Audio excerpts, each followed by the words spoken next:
Hey guys, Roston. Riddle me this, Batman. Did we really need to send Anita Sarkeesian and Zoe Quinn to the UN? And did we really need to send Randy Harper and Rose Eveleth to Google? I don't know. The whole situation that's gone on with these women it's not black and white, and I don't want to paint these girls uh, as exactly one way or the other. I think they have definitely received harassment. Um, but Randy Harper and Zoe Quinn, if documentation is to be believed, are responsible for it as well. And I'm going to tell you the truth. I think of all of them, Rose Eveleth is one of the most culpable. Rose Eveleth is the individual responsible for Shirtgate. If you remember sometime last year, I think it was last year, when the Philae comet probe, the lander that went down, like, falling all over my words here like a moron, but she was responsible for the beginning of the outrage over that man's shirt. You know, if you don't remember, there was an interview with one of the directors of the project for the Philae lander. He wore a shirt that had a lot of animated, scantily clad women. I say scantily clad. They were. If you've ever seen the movie Heavy Metal, that's kind of where they were going. It was kind of that sort of 70s album art, scantily clad, sort of all over his shirt. I could argue that it wasn't tasteful, because it was a stupid ass shirt, man. And he probably shouldn't have gone on national television with that stupid ass shirt. But was it an act of hatred? No. See, you have to keep in mind that misogyny has a very specific definition, and it is defined as hatred towards women. That has been expanded in an academic and textbook sense to include societal constructs which place women at a direct disadvantage and place women in positions wherein they are objects rather than actual people. The hard textbook definition of misogyny is actual hatred of women, but the extended academic version very much encompasses a wide variety of disservices done to women via the structure of society. I don't necessarily have a disagreement with that position. I think it's okay to take academic license with a concept or a series of ideas. So I'm all right with misogyny currently existing in its current definition. But Shirtgate was, quite frankly, fucking stupid. The reason that Shirtgate was as stupid as it was because it overshadowed a significant achievement that had occurred when that comet, when the probe approached the comet, and the amount of scientific knowledge that we're gaining from that is non-trivial. And from an engineering perspective, it was on par with the more recent Mars rover missions. But they made that man cry on national television in apology, because the last thing he ever wanted to be considered was a man who hates women or a misogynist. We later then found out that that shirt was actually designed by a female friend of his who does these kinds of things as artistic expression. And she seems like an interesting, cool person.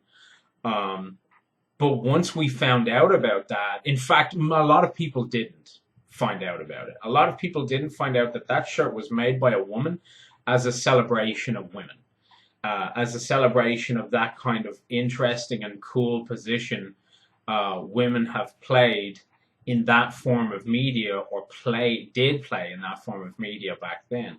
Heavy Metal was a very rad movie. It's definitely a cult classic, and it's probably worth a watch. because it's a remnant culturally of a time long since gone by. Um, by modern standards, it's probably full of what most people would interpret as misogynistic material. Um, and that's okay for today, but the shirt felt like a homage in many ways to that time. But my biggest gripe right now, coming back to where we started, is that Rose Eveleth has been vindicated and justified in her position now. She started a shitstorm that was unnecessary. She helped to overshadow a significant scientific milestone with her personal social politics. And she's being clapped, she's being awarded for it. I mean, this is nonsense. It's brutal, brutal nonsense. And Randy Harper is really no better. That is an abusive human being. And if any of the information about her is to be verified as truthful, she's garbage. She's human fucking garbage. And yet here we are, Google, justifying them. Anita, I actually don't rag on Anita as much as a lot of people do. I think Anita is a clever businesswoman. I think she's just really smart from a business perspective. Her analysis of gaming culture and gamers is poor. It's a very surface level analysis from a very skewed, one-dimensional perspective on a complicated media range, and I don't think that she should be encouraged. And I think that I don't want to say that there's evidence of fraud against her, but her promised timescale for the development and deployment of her feminist frequency videos, and the actual deployment and development of her feminist frequency videos, there's a significant disparity there, and it's bordering on fraud. But Kickstarter and crowdfunding sources are not great at sort of chasing up the promises that their customers make. I mean, shit, look at Star Citizen. That's fucking vaporware, man. I'm sorry if I offend you if you're a Star Citizen fan. You're a fucking chump. You're such a chump. But it goes on. But the interesting thing about this, a lot of these individuals, and I'm going to focus on Randy Harper for a moment. I don't know that Randy, but I've read her Twitter, and she's pretty vitriolic. That's a great word for that woman. She's hateful. Breitbart did a piece on her a while ago where they just flat out destroyed her. And she greasily attempted to divert the negative attention she received as a result of that onto one of her children. She's not a good person. At least we assume that it was one of her children. I mean, the thing about it is I'm going to sort of suffix a lot of what I'm saying by saying that it's speculation, but in the same sense that if you want to be a public individual, you have to be open to criticism. And that's another thing as well. And Zoe Quinn is currently at the UN, or was at the UN, and is basically stating that people being critical of her position is harassment. That being said, I'm not saying that they haven't been harassed, that these women have had an easy time of it, and there are definitely people out there with the intent to do damage to them. I'm not one of them. I question their ethical principles and I question their morals a lot of the time, and again, especially sort of focusing on Randy Harper.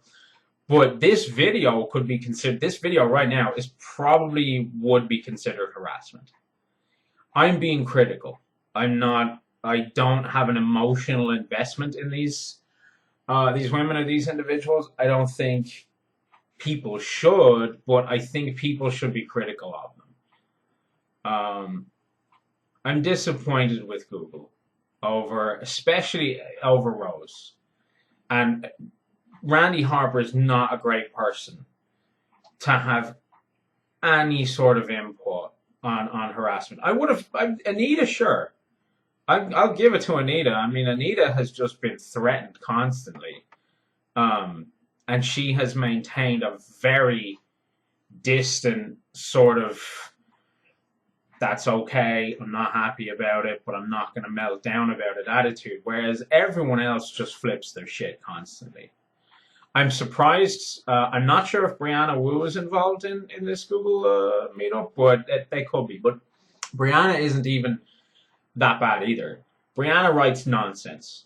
Brianna just spews garbage on Mary Sue, and every time you give Brianna Wu a platform, she talks absolute stupidity. But these aren't people that you want spearheading an anti-harassment campaign. Especially not Randy Harper and not Rose Eveleth. I don't know. I'm disappointed in Google. I'm not going to boycott Google. Calling for boycotts of products because you don't like some of the things that companies do, that's ridiculous to me. But I'm definitely not impressed with Google or the UN. But I think the UN's position comes from ignorance, comes from just acceptance. I just think they're not niche, but Google are all over the internet, man. And a little bit of research could have pointed Google towards a little bit of information about some of these people. And consider that for mainstream society, the minute you accuse a public figure of something brutal like harassment or exploitation or fraud, regardless of whether or not they have actually done it, there are consequences for it. And most of the time, public figures either clear their name or drop out. But a lot of the time, you end up having people like Randy Harper, who has not cleared her name. The accusations waged against her still stand, but she just ignores them. And accusing her of bringing up her past and her transgressions and questioning her moral character is just harassment. It's not. It's criticism. When you point out bad things people have done and use it against them as credentials for them trying to do a good thing and maybe questioning the integrity of their moral character, it doesn't make you a harasser. It makes you a critical person. I'm Ross Dunn. Like, comment, and subscribe.